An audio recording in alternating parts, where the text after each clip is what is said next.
Assalamualaikum warahmatullahi wabarakatuh. Kembali lagi dengan aku Gina. Aku akan menjelaskan materi selanjutnya, yaitu organesis.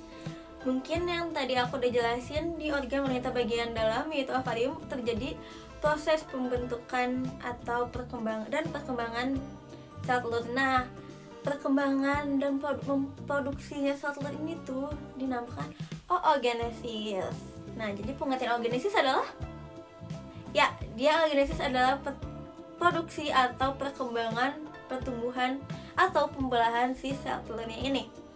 Bisa dilihat di sini.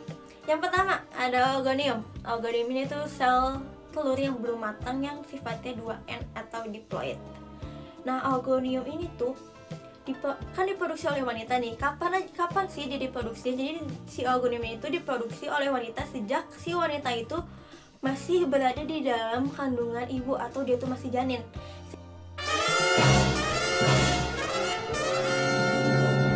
Sekitar dimulai saat usia 10-13 minggu. Jadi si wanita ini tuh akan terus-terusan memproduksi oogonium sampai dia lahir. Jadi pas dia lahir itu udah stop produksi si oogoniumnya ini. Nah, selanjutnya oogonium yang bersifat 2N ini akan mengalami pembelahan secara mitosis. Apa sih pembelahan secara mitosis itu? Pembelahan secara mitosis itu pembelahan yang menghasilkan dua sel anakan yang memiliki sifat identik atau sama dengan si sel induknya. Jadi kan spesifik atau identik sama dengan ibunya. Jadi si ibunya kan tadi aku udah bilang 2N atau diploid. Nah, si anak ini akan menjadi diploid juga 2N, menghasilkan dua sel anakan yang memiliki sifat sama ke induknya yaitu 2N. Nah, selanjutnya setelah mengalami pembelahan mitosis, hasil anakan ini tuh bernama oosit primer.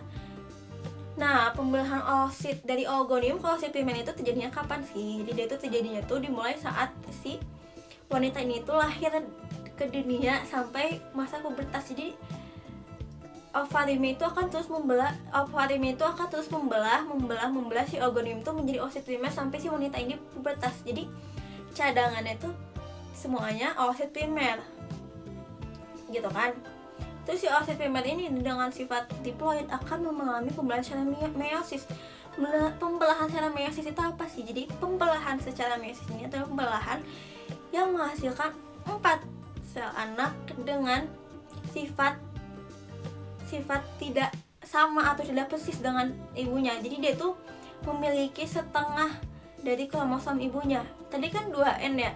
Jadi sekarang kalau setengahnya itu adalah 1N atau N doang. Jadi dia berubah dari yang awalnya diploid menjadi haploid karena pembelahan meiosis ini tuh menghasilkan sel anakan yang memiliki kromosom setengah dari sel induknya.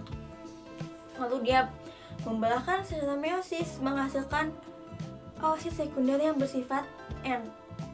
Nah, disinilah jadi sebenarnya mungkin yang sudah kalian tahu kalau misalnya organ reproduksi wanita itu atau ovarium itu mengeluarkan sel telur yang namanya ovum. Tapi ternyata tidak seperti itu, guys. Jadi yang dikeluarkan oleh si ovarium ini tuh masih dalam bentuk oosit sekunder. Ya.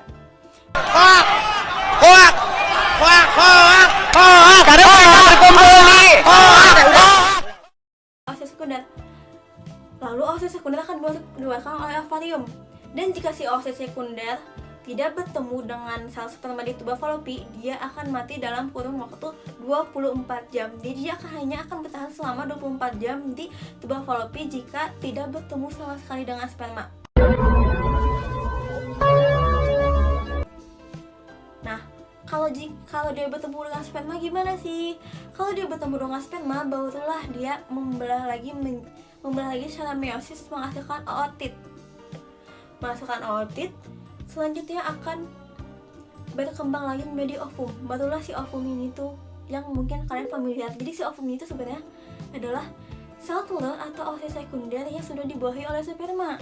Jadi sebenarnya dikeluarin oleh si ovarium itu adalah oosit sekunder, bukan ovum. Kalau ovum ini adalah jika sel oosit sekunder atau sel telurnya ini sudah dibuahi dengan sperma.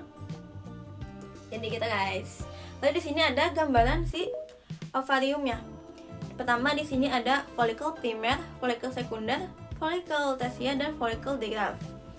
Nah, si dari folikel primer sampai folikel degraf itu semuanya terjadi proses di mana masih dalam perkembangan si oosit primer. Lalu di folikel degraf ini ada yang namanya hormon LH.